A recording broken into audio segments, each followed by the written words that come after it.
After Tuesday's drubbing, Democrats are already looking ahead to the 2016 election and to the possible, presumed, well, all but certain candidacy of Hillary Clinton. Hillary supporters are already organizing events. One super PAC that calls itself Correct the Record will meet with potential donors later this month. And the folks at Ready for Hillary plan to hold a strategy meeting, too. That group already sent an email to potential donors on Wednesday night, just a day after the election, which said that now is the time to convince Hillary to jump in.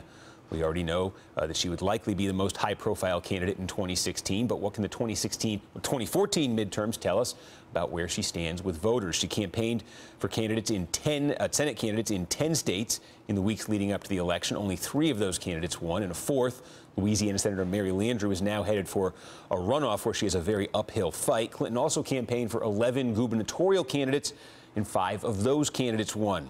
For more on the post-midterms Hillary, I'm joined by Ann Lewis, who is White House Communications Director for President Bill Clinton and is an advisor for Ready for Hillary, and Joe Nocera, columnist for the New York Times.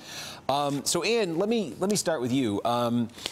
I've heard a couple different interpretations of, sort of what this means for Hillary, but one is that it offers her an opportunity now to sort of sell herself to the Democratic Party, or sell the Democratic Party on the idea of a fresh start, on the idea that, you know what, the Obama administration began with, great potential, got some major things through, and has now reached this point where for the last 2 years, he's kind of stalled, big losses.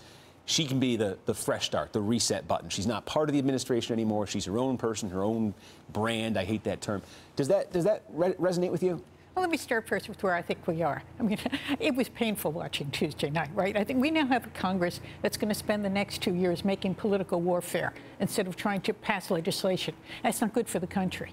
But the good news is we've got to start looking forward. So what do we know now that we maybe didn't know before about Hillary Clinton? We know that in a tough climate and a really tough landscape, she went out there and worked hard for Democratic candidates. The numbers I have are something like 25, 26 candidates, of whom 12 won, 13 lost. But as I say, it was a tough year. What people know is she went out there, she talked about the kinds of values that we ought to be talking about. She talked about middle-class families. She talked about growing jobs in the economy. She talked about raise the minimum wage, equal pay, making life better for the next generation. These are the kinds of issues that Democrats will be talking about as we go forward. So I think she set that as a kind of standard.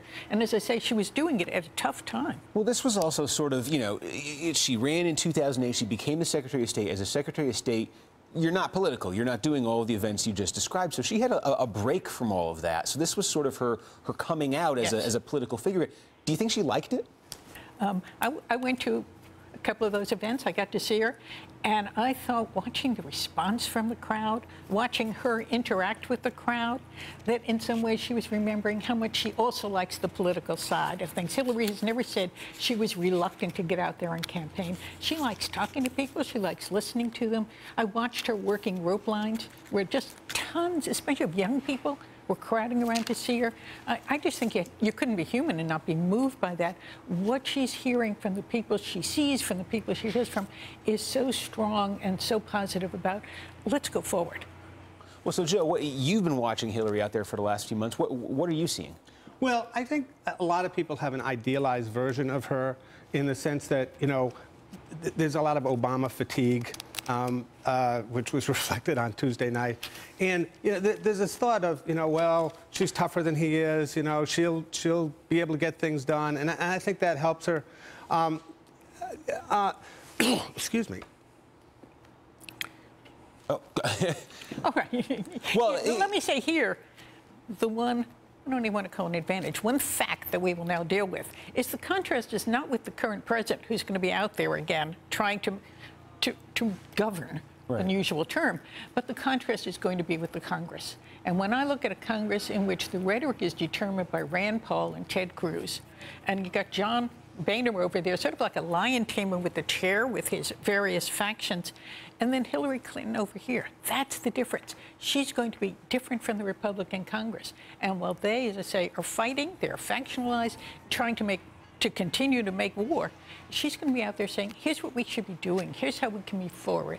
And people do have some memories that she's done that before. What do you think? Because the thing that always struck me was back in 2008, when Obama had moved ahead in the primaries, she gave this speech, and she was in Rhode Island, and she was sort of mocking his idea of hope and change, and she was saying the way he talks, it sounds like, the clouds are going to part, and the celestial choirs are going to sing, and there's going to be peace and love on earth. And she was really mocking it. And I've returned to that line so many times over the last few years because I think, he sort of has come up against exactly what she was predicting.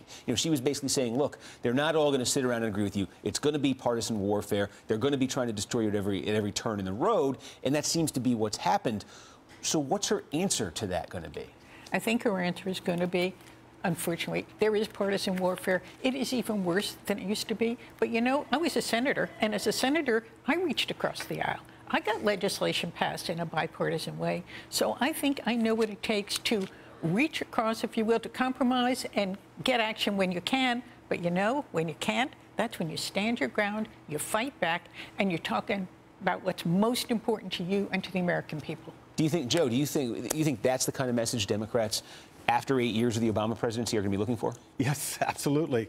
No question about it. People,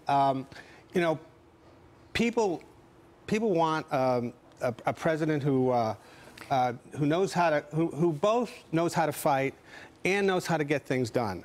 And as I said, I think there's a lot of people who think to themselves, well, if only Hillary had been in, she could have done this, she could have done that, which may or may not be true, but that's the perception.